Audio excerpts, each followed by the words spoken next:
هذا النداء، هذا التسجيل هو نداء خاص بالإخوة أو السادة المسؤولون عن ما يسمى جيل زد، جينيراسيون زد. الآن مر على هذه الاحتجاجات معاشر الإخوة الكرام 4 أيام. بين اليوم الأول واليوم الثاني وحتى اليوم الثالث كنا في احتجاجات سلمية، حتى فوجئنا البارحة يعني نشوب يعني مواجهات بالحجارة من قبل يعني المتظاهرين، ومستهدفة رجال الأمن في الجهة الأخرى بطبيعة الحال، الذين كانوا يقومون بواجبهم كما تأتيهم بذلك الأوامر. واليوم عقدنا اجتماعا للأمانة العامة هذا المساء، وكنا نتداول في إصدار بيان ربما سنصدره غدا إن شاء الله الرحمن الرحيم، يعني نبين فيه موقفنا من هذا الذي يحدث، لأن هذا الذي يحدث بطبيعة الحال ليس شيئا سهلا. هذه احتجاجات اتسعت إلى مختلف المدن،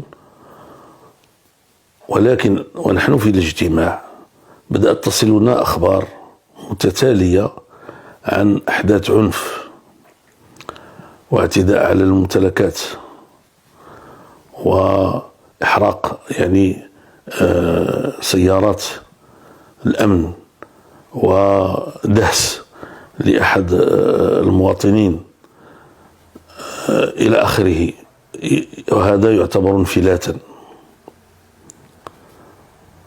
وهذا الانفلات معشر السادة المسؤولين أو المحركين لهذه الاحتجاجات تخرج هذه الاحتجاجات من دائرة الاحتجاج على يعني الحكومة إلى دائرة الانفلات الأمني الذي قد يؤدي إلى ما لا تحمد عقباه على الجميع وعلى الوطن وعلى المواطنين.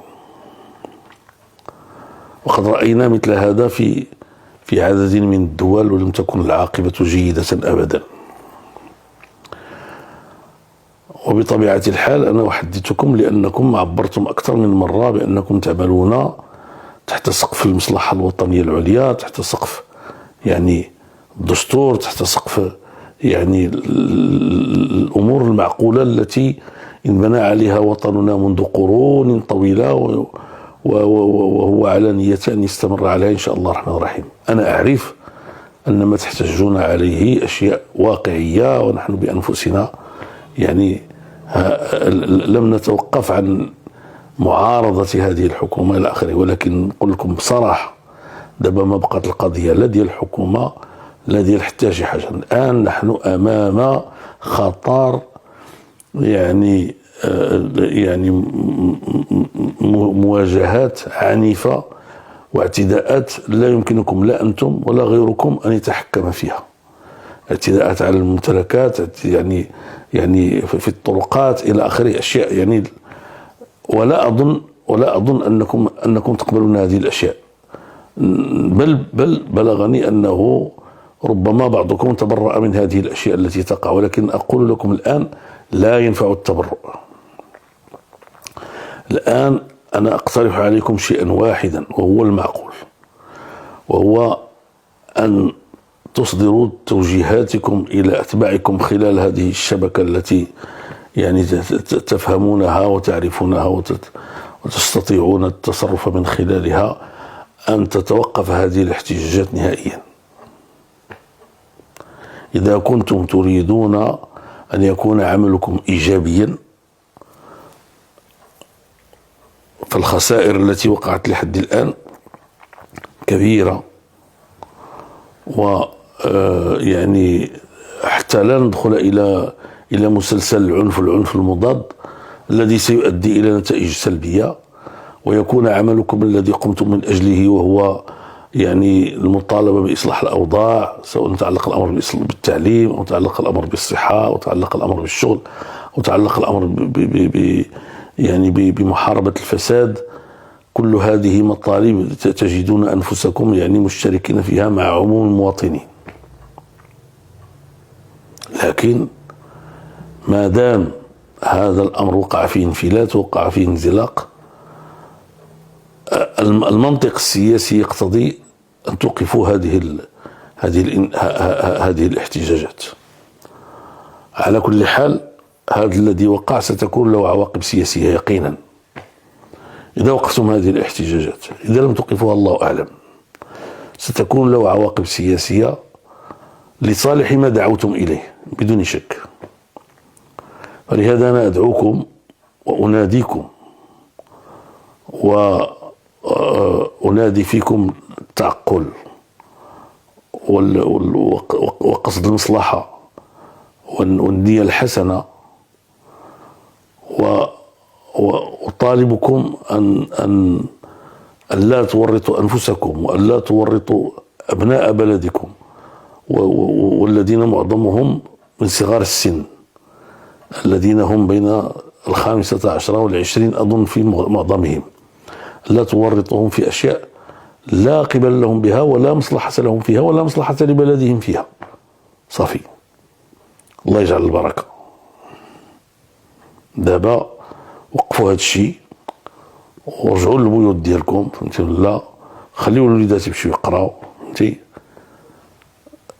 الأشياء اللي تكلمتوا عليها راه تفهمات، الرسالة وصلت. أي استمرار الآن يعني ستكون له أسوأ العواقب. أنا أحدثكم هذه الساعة 1 مساء بعد منتصف الليل إلا 20 دقيقة، وأنا متعب وكان المفروض أن أكون في فراشي، ولكن يعني بعد الحوار الذي جرى بيننا وبعد ما رأيناه وما سمعناه عن هذه التطورات العنيفة السيئة، يعني حرصا على الوطن وحرصا على الأمن والاستقرار، لأن الأمن والاستقرار الإخوان الاحتجاج يكون معقول. إذا مس الأمن والاستقرار ما تيبقاش معقول. بعد ذلك لا يعلم إلا الله كيف ستتطور الأمور. احنا الحمد لله في بلد آمن مستقر، امتنوا لله، على رأسه جلالة الملك الحمد لله، وهو رجل عاقل ويميز يعني الأمور والتفاصيل ويتخذ القرارات المناسبة في الوقت المناسب. لا شك أن هذا الذي قمتم به ستكون له يعني نتائج إذا توقفتم الآن، وأرجو أن يكون توقفكم عبر بيان علني واضح يعني مسؤول، ويعني خارج هذا الإطار وخارج هذا المنطق.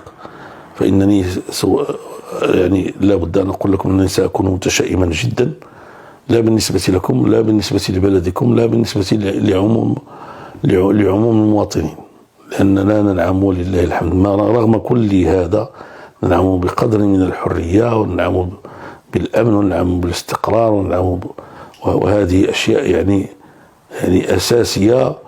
والمصلحون يكون عملهم إيجابيا ما داموا يسيرون في اتجاه الإصلاح.